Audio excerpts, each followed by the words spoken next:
Привет, YouTube, это Маша Пушка, и если вы решили сделать татуировку себе или кому-то другому, то этот выпуск то, что вам нужно. Что вообще такое татуировка, почему это не просто рисунок на теле, и как делать татуировки безопасно. В рамках проекта я создала свой тату-сет, и досмотрев этот выпуск до конца, вы сможете узнать, согласится ли хоть кто-нибудь сделать тату у мастера-новичка с 4-дневным стажем и нулем реальных клиентов. Это YouTube-шоу «Когда я вырасту», в котором я тестирую профессии и рассказываю вам об этом. Поехали! А у меня машинка так... Это Вениамин. Что это для человека вообще значит? Вот конкретно для тебя. Не так вот. Ну да. Мне как будто тут что-то есть. Так, а вот мы и встряли. Та-дам! Долгое время я вообще думала, что никогда не сделаю татуировку. Нет. Но все мы знаем фразу «никогда не говори никогда», и поэтому не сильно удивимся, что чуть больше года назад, накануне свадьбы, у меня появилась моя первая татуировка. Основное предназначение которой было скрыть шрам на моей руке, который очень сильно меня бесил, я постоянно его трогала и задевала, а после появления татуировки я совсем перестала это делать. Наверное, можно сказать, что это живой пример терапевтического применения тату-практики. А о том, как появилась моя вторая татуировка, я расскажу вам чуть позже. Татуировка уже давно перестала быть отличительной чертой определенных групп, будь то военные, тюремные заключенные или элита, поэтому в моем окружении, как я думаю и в вашем, люди с татуировками уже давно не редкость. А мой муж, он сидит сейчас вот там, по ту сторону камеры, сделал свою первую татуировку в 25 лет, ну и я поехала вместе с ним на сеанс, чтобы его поддержать, и так я впервые оказалась в мастерской у Дианы. Познакомилась с ней, ее минималистичным и абстрактным стилем, с тем, что она вкладывает в эту работу, называя ее тату-практикой. За те 11 лет, что Диана в профессии, многие хотели обучаться у нее именно из-за ее подхода, однако официально я считаюсь первым Дианиным учеником. В 2013 году Диана стала известна в мировом тату-сообществе благодаря полигональному стилю в татуировке. На тот момент считалось практически невозможным бить такие тонкие, аккуратные линии, так близко расположенные друг к другу. Другие мастера просто отказывались браться за такую работу. Много-много рядом линий расположено. Почему это вообще произвело такой фурор? Вот это все из-за этого.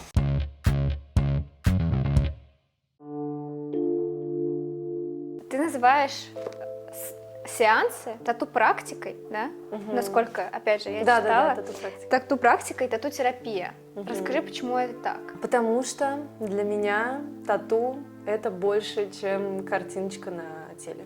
И вот если посмотреть на историю племенной татуировки, самое важное, наверное, это кем и в какие моменты жизни. Это такие сакральные обычно моменты у людей, моменты перехода какого-то из одного качества в другое. Ну вот то, как я наблюдаю вообще, что чувствует человек после татуировки, реально несет в себе вот какой-то вот этот момент инициации, перехода, ты как будто становишься каким-то другим человеком. Я понимаю вот эту глубину, важность, сакральность этого действия. Поэтому вот этот термин «тату-практика». И именно с подхода и работы с запросом клиента мы и начали мое обучение. Также оно будет включать в себя упражнения на постановку руки и эскизирование, отдельный большой блок о стандартах и подготовке рабочего места, стерильности и дезинфекции, создание моего собственного тату-сета, отработку техники на апельсинах и лишь затем работа с реальными людьми. Дианин подход подразумевает глубокий и осознанный подход к татуировке.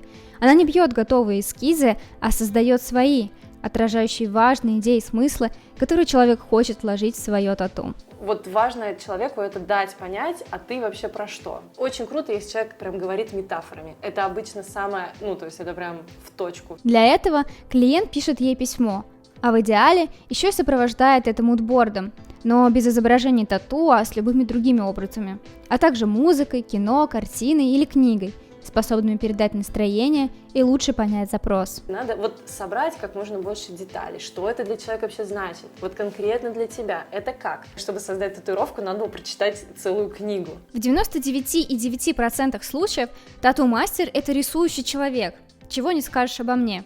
Поэтому в программу обучения мы добавили упражнение на постановку руки под кодовым названием «Штриховка», хорошо известное любому, кто когда-нибудь учился рисовать. Иди сюда. В этом упражнении мне просто надо, чтобы ты почувствовала свободу в руке, чтобы у тебя немножко раскрепостилось. Это упражнение и стало моим домашним заданием. Нужно было штриховать где-то по 30 минут в день, поэтому я делала это не только дома, но и в нашем офисе.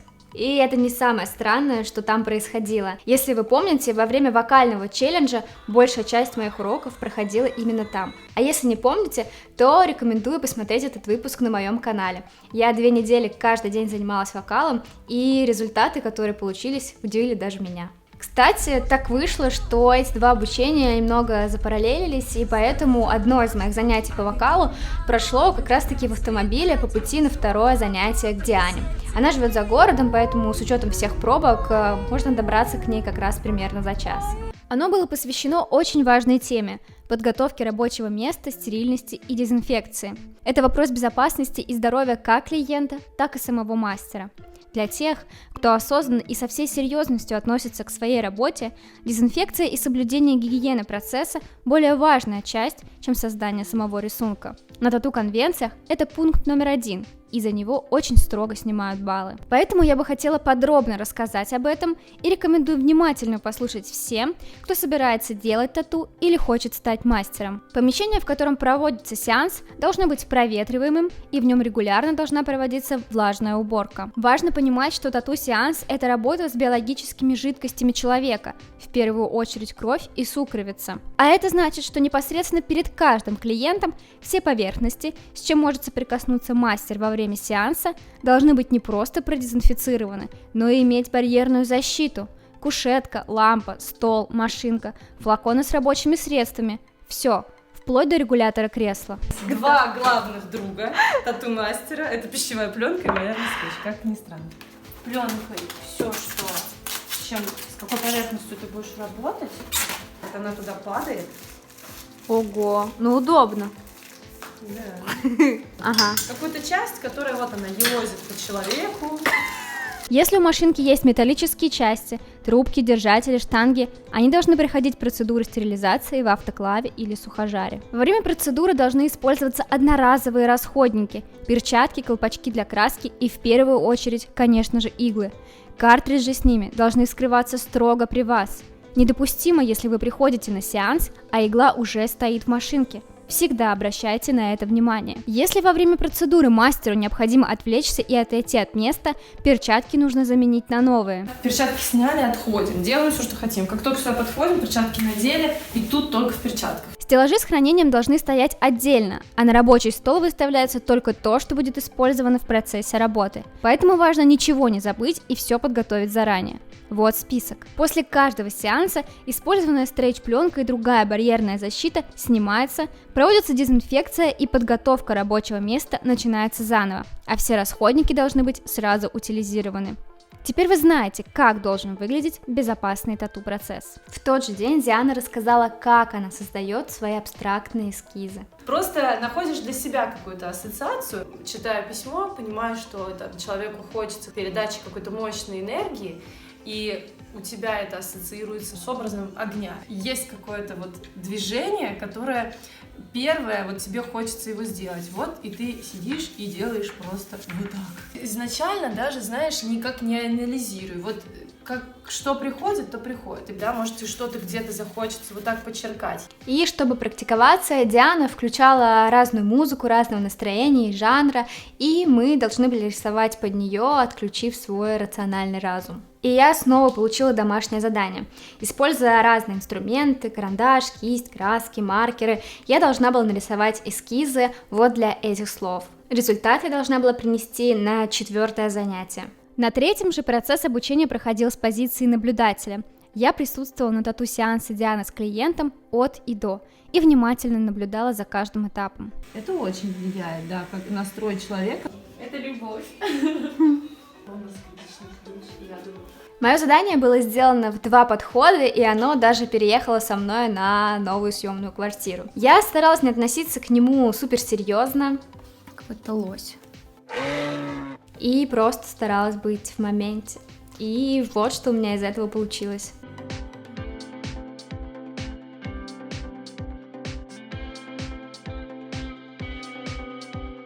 Вау.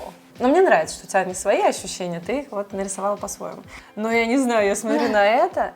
Ну да, может быть. Есть вот эта, ну, изюминка какая-то, короче, появляется. Ее прям хочется понять, что ли, так разглядывать. Короче, вот это очень прикольно. Космос, вселенная, я не знаю. Как вы уже поняли, одну из них мы выбрали для моего первого цитрусового клиента. Но перед тем, как приступить к практике, еще немного важной теории и экзамен. Быстро пробежимся по анатомии процесса, а именно по слоям кожи. Кожа состоит из 3 основных слоев – эпидермиса, дермы и гиподермы. Введение пигмента должно происходить в самую поверхность дермального слоя. Если ввести пигмент в эпидермис, то после процесса заживления краска выйдет в течение месяца-двух из-за обновления клеток. А если наоборот ввести его слишком глубоко в гиподерму, линии поплывут и будут нечеткие. И она может начать расплываться как сразу. Вот ты прям сразу это видишь. Делаешь такой коль, ой, глубоко что-то зашло. Лучше пробивать с первого раза, так линия будет четкая. На прошлом занятии Диана рассказывала мне про подготовку рабочего места. Можно сказать, сдаю зачет. Я сейчас буду готовить рабочее место самостоятельно. Погнали. В прошлый раз сказал, что она хуже пахнет. Чик-чирик. Да давай уж, что ты? Так, а вот мы и встряли. Вот почему я не могу придумать такую пленку, которая будет лепиться сама к себе? Вот. Первый готов. Дырочка, заходи. Трансфер для перевода рисунка. Можно мне трансфер для перевода рисунка в Лондон? Машинка пошла. Какой ты выбираешь штекер? Так. Они оба штекера. Ты вот так делал? Давай. Вот ты вот так делала? Вот я говорю, делай дальше. Понял, все. Побольше бери. У него тут какие-то коррозии. Это Вениамин. Вениамин – мой первый клиент. Пока чист и невинен. Помедитируйте пока, Вениамин. Я так думала, господи, да просто съешьте меня, просто съешьте, что вы делаете? Как комарик укусит. Заводится ракета. Тебе нравится, Маша? Что она вибрирует. Не так. У меня была татуировка под грудью. Я думала, я скончаюсь. А дай я сама попробую, я ни разу на это все не видела. Чистосердечное признание. Ну, начни. Это не страшно, это приятно. Под ним потекло. Точно, она же вылетает, забыла. Ага, вот. Глубоковато как будто.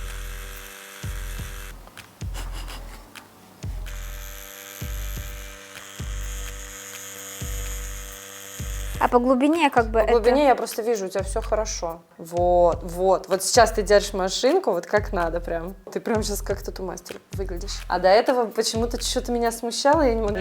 Тату-мастер. Да. Руки. Вот, да. Давай вторую точку делай. Илюх, садись. О, осмелела. Ща, вот такую хочешь?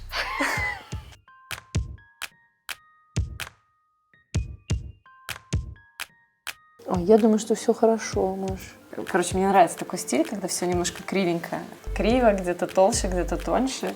Так что у нас не... Диана пытается как-то оправдать. Нет. Мне вообще нравится, наоборот, такая история.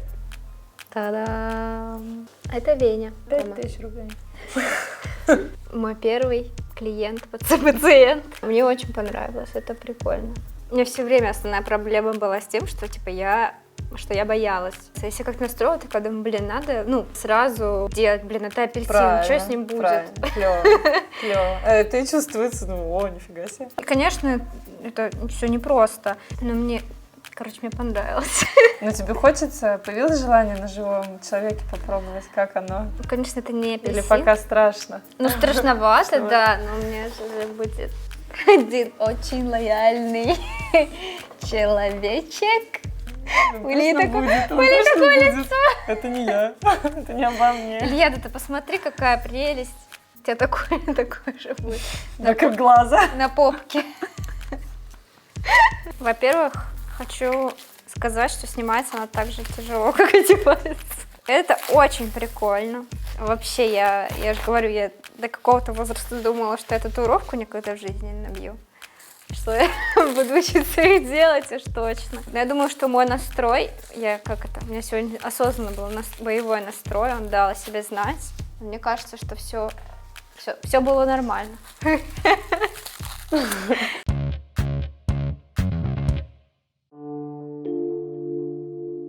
Знаешь, в голове ветер.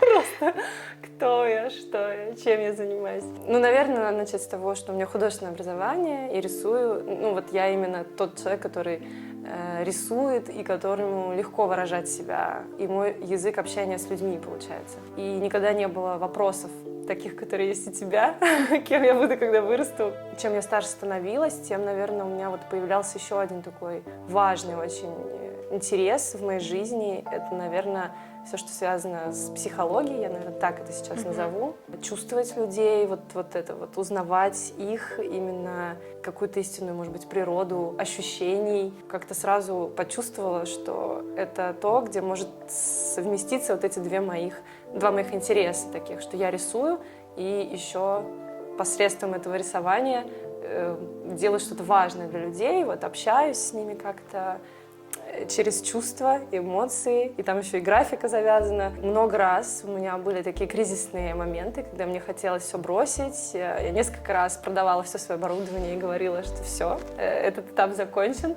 И сейчас я уже понимаю, что тату будет всегда в моей жизни, чем бы я ни занималась. Это такая константа, база, основа. Вот это мое именно такое выражение, самовыражение, да, происходит через, ну, скажем так, наверное, современное искусство, я его так назову, оно постоянно обретает разные формы.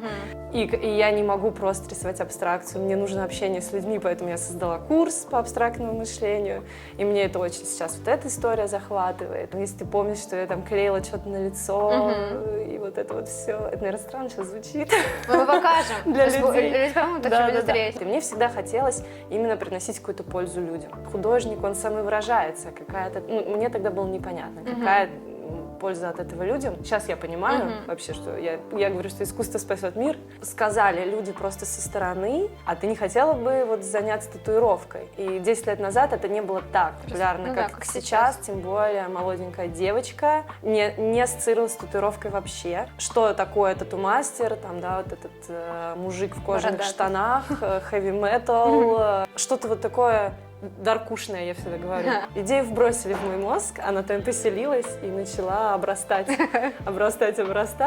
Попалось реалити-шоу американское, которое называется LA Ink. Это реалити-шоу про работу тату-студии. Владелец этой студии девушка.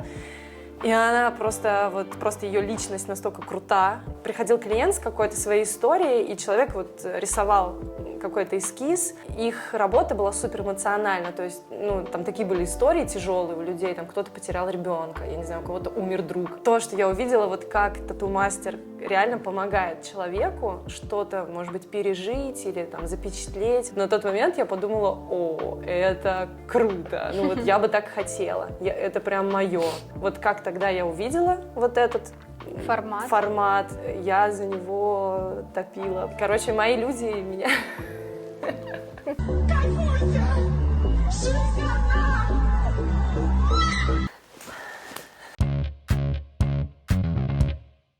Вот мы и приехали. В каждом выпуске мы придумываем для меня какое-нибудь финальное задание, и в этот раз мы решили, что это будет создание тату-сета и, что сложнее, его воплощение. Я очень хочу, чтобы он отражал философию этого проекта, был неким его продолжением, поэтому мой тату-сет посвящен теме самоопределения и жизненному пути. Вот как выглядел первый его вариант. Однако, поговорив с Дианой, стало понятно, что я рисую одно и то же, и что все эти образы слишком похожи друг на друга. И, что еще более важно, линии в этих эскизах слишком тонкие и ровные, и с моим навыком на первый взгляд сделать их именно такие представляется невозможным. Однако один из этих эскизов все-таки лег в основу тату для Элины. Она, кстати, сейчас монтирует этот выпуск. Она давно задумывалась о татуировке и хотела, чтобы она была особенной. Но что может быть особеннее, чем тату от мастера без опыта реальных клиентов? Ну и мне уже не помешало бы потренироваться на живом человеке. Но если серьезно, эта первая вариация сета была сделана на основе ее письма. Но эскиз претерпел множество изменений, где-то или не нравился один элемент, где-то другой, поэтому мы начали сопоставлять их вместе, и вот какой Франкенштейн у нас получился.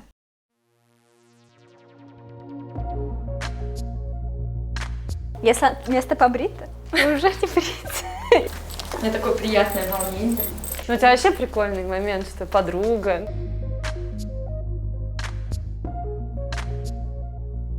И вот это тело и карта тела, она уникальна. Поэтому так важно то, что человек сам чувствует. Не навязывать, знаешь, там, где будет лучше смотреться. Мы бьем Элину татуировку! Напоминаю, до этого единственный мой клиент — это апельсин. Элина, все будет хорошо. И просто будет змея до лодыжки. Да, так и будет. Шучу. Будет лев. Все, первый контакт произошел. У меня какое-то такое ликование внутри. О боже. Все нормально. Как-то уже, да. Короче, очень странно, но мне нравится, как она вибрирует. Это такой, ну, типа, это приятно. приятная да. штучка.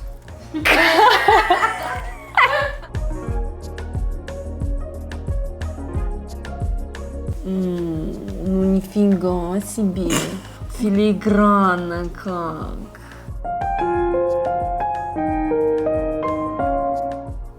Маш, для первого раза, да не то, что даже для первого, но это вообще очень хорошо. Йоу. Вот это приколдес. Мне так нравится, что она рваненькая. Да. Такие линии получились. Блин, вот это... Поздравляю вас с первой татуировкой в обоих случаях. Да. Я в шоке.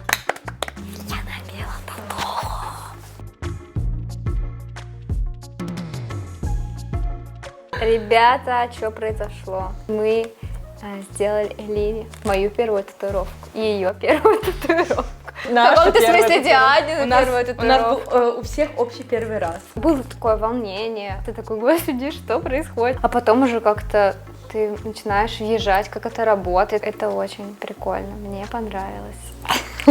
Пока я лежала вот здесь, у меня какое-то чувство было спокойствия, что я как будто вот там, где и должна быть. И что родилось на мне вот это прекрасное художество. Классное вот это ощущение у тебя, то, что ты говоришь, вот типа так и должно быть. Почему-то на этом месте люди часто это говорят. Это скорее не такое волнение от волнения, а волнение, что типа что-то очень прикольное происходит. И вот оно происходит впервые у всех у нас. Классно, мне понравилось смотреть на работу Маши, работу первого моего ученика. Я радовалась как за собственного ребенка. Я не знаю, это было какое-то, да, очень, у меня какие-то материнские чувства проснулись. Ура, девчонки, давайте обнимемся. Да. У меня есть стереотипы вообще о татушном вот этом вайбе. Да. И это так мило! Кавай! Вообще огромная благодарность и Маше, и Диане, и вообще.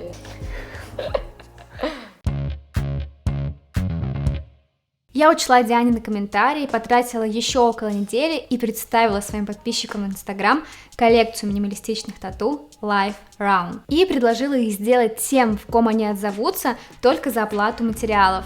И я очень сильно удивилась, потому что все эскизы были разобраны в вечер того же дня. Это не незнакомые мне люди, но некоторых из них на тот момент я видела всего пару раз в жизни. Что сказать, смельчаки? Надо бы блинца взять.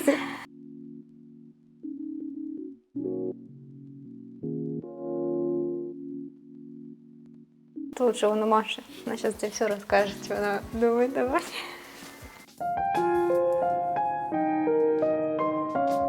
Готово. Я же не плакала, не кричала. Супер.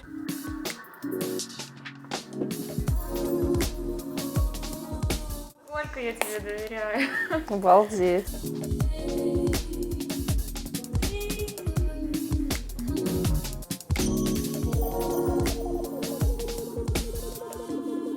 Класс.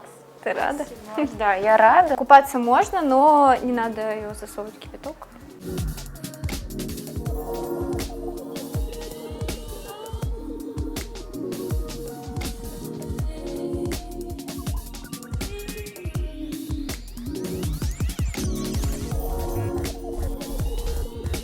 Ну, нормально. Фух.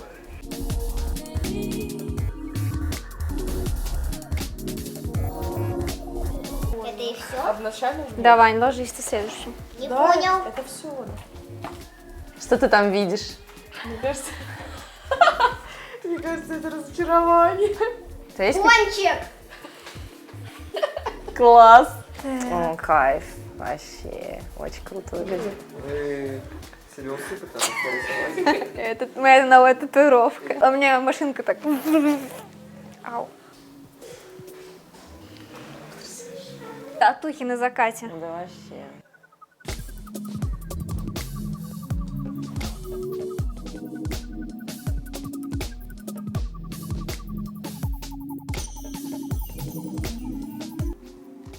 Та-дам!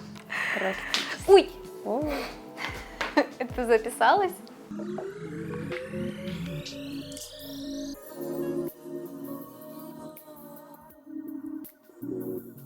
в общем, ты сегодня прошла боевое крещение, доказала всем, что ты можешь, что ты не боишься. Для меня это первый такой опыт обучения, и он тоже был для меня какой-то такой, где-то непростой. Я тобой очень горжусь. Имеешь право быть хранителем этой книги. Так.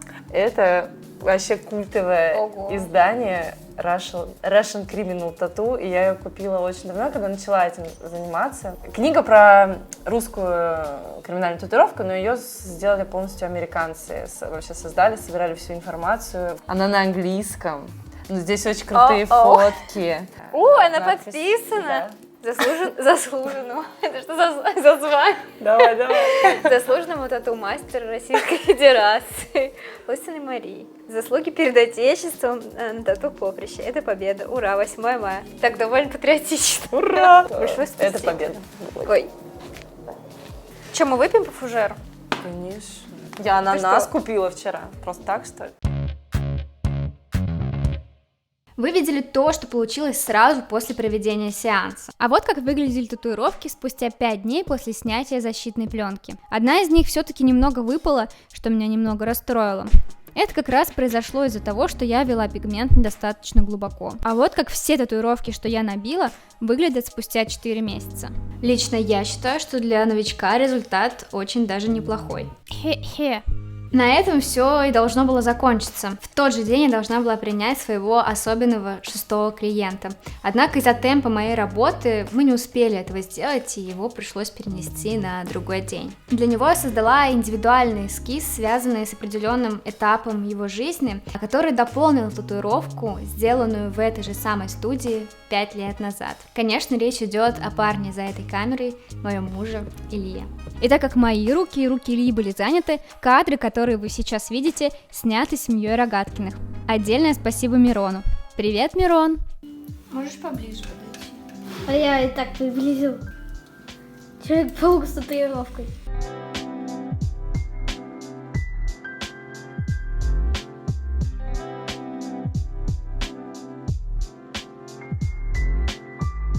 Поменялись местами. Очень прикольно. И бум. Несколько способов показать жесты с новой татуировкой. Крутость. Крутость 2. Эй, ты, парень, чё там? Помните, я обещала вам рассказать, как у меня появилась вторая татуировка. Я узнала о ее появлении где-то за 2 часа. В тот день, когда мы приехали делать тату Илье, и я готовила рабочее место, Диана просто предложила мне запечатлеть мое обучение и этот жизненный этап. Конечно же, с помощью татуировки. Решили оставить на память все-таки. Одна из важных рекомендаций – не употреблять алкоголь накануне сеанса. Но так как я была не в курсе, что у меня будет этот сеанс, вечер до этого во мне оказалось несколько фужеров вина.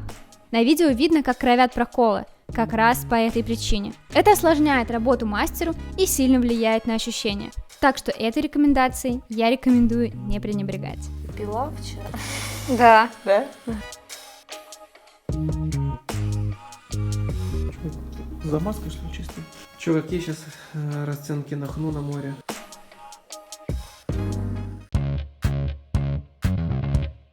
Ну что ж, пришло время дать оценку моему опыту в профессии тату-мастера. Давайте пробежимся по 10 нашим критериям. Сложность входа 5 из 10.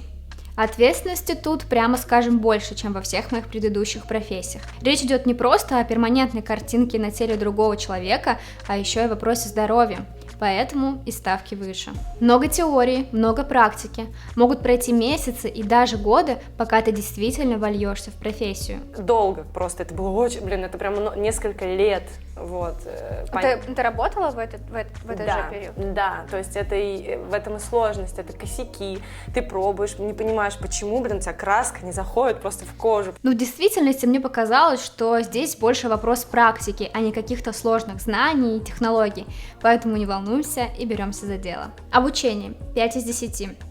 Сложность заключается в том, что помимо изучения базовой теории, которую можно сделать также с помощью туториалов с YouTube, нужно найти мастера, который подходит тебе по стилю, по направлению, по настроению, по вайбу, который сможет поставить тебе руку, дать возможность попрактиковаться, может быть, даже на своем оборудовании, и расскажет о тонкостях и нюансах. Я училась по YouTube, но тогда не было обучающих видео, они были какие-то странные.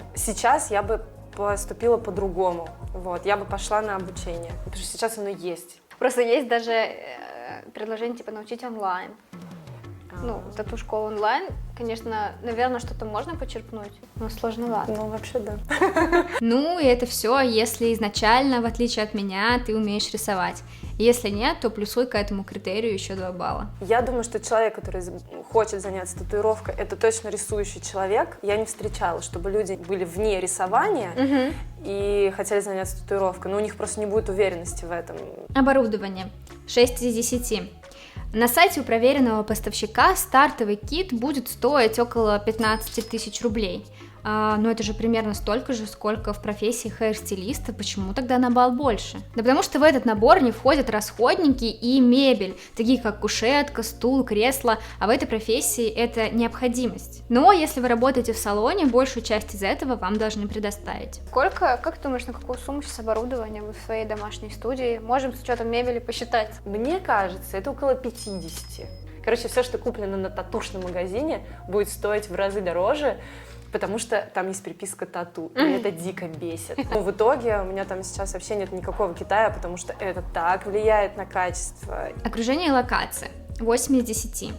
Честно говоря, тут мне сложно быть объективной, потому что я была в Дианиной домашней мастерской, которая вся пропитана творчеством, там очень крутая атмосфера, и мне было очень приятно там находиться. То есть я ни дня не проработала в салоне. Мне надо найти пространство, которое будет отвечать моим запросам, в котором я могу принимать клиентов, что человек ощущает во время сеанса, какое пространство вокруг него, какую музыку он слышит, я не знаю, какие запахи его окружают, вообще вот все. Эстетика 8 из 10. В этом пункте я даю оценку эстетики процесса и итоговой работы. Несмотря на всю брутальность во всем этом, сам процесс мне кажется очень тонким и элегантным. И, наверное, этот самый контраст придает этому занятию особую глубину и эстетику, которая очень пришлась мне по душе. Физическая подготовка и активность 3 из 10. Активности тут особо и не требуется, да, наверное, она тут даже и не приветствуется, однако отдельные части тела должны быть, что называется, натренированы, поставлены и тверды. В первую очередь речь, конечно, о ваших руках. Все. Ситуация help. Здоровье и медицинские противопоказания 3 из 10. В целом тут нет ничего серьезного, однако рекомендую всегда иметь под рукой номер хорошего массажиста и упражнения для позвоночника. Процесс предполагает неподвижное состояние в течение нескольких часов, и не всегда эти состояния самые удобные. Также я думаю, что стоит иметь неплохое зрение и постоянно следить за его здоровьем. График работы 8 из 10. Важно, конечно, работаешь ты сам на себя или в салоне. У меня перед глазами был первый пример. Диана работает в очень комфортном режиме для себя и для своих клиентов, и чаще всего у нее бывает не больше 1 сеанса в день. И я могу это понять, потому что с таким подходом это очень энергозатратный процесс. Перед тем, как я сажусь рисовать, там, Эскиз, я да. помедитирую, ну, то есть я просто посижу в тишине там, или прогуляюсь, чтобы я свои вот эти какие-то мысли, боли, я не перенесла привносила туда. этого. Да, то есть это чистое должно быть. Поэтому всегда такое попадание в человека. Но поначалу, вот я тебе говорила, я даже брала такую как бы аскезу, я голодала сутки. Финансы. 7 из 10. Татуировка не может стоить дешево. Если вы подходите к этому процессу осознанно, то это история на всю жизнь. На этом не стоит экономить. А из этого следует, что если ты классный мастер, нашедший своих клиентов, ты всегда будешь неплохо зарабатывать. Но речь тут все-таки не идет о миллионах, но и не всем эти миллионы нужны. Ну, короче, мне никогда не было интересно, например, просто зарабатывать деньги и получить какую-то профессию, которая будет тебе там приносить деньги.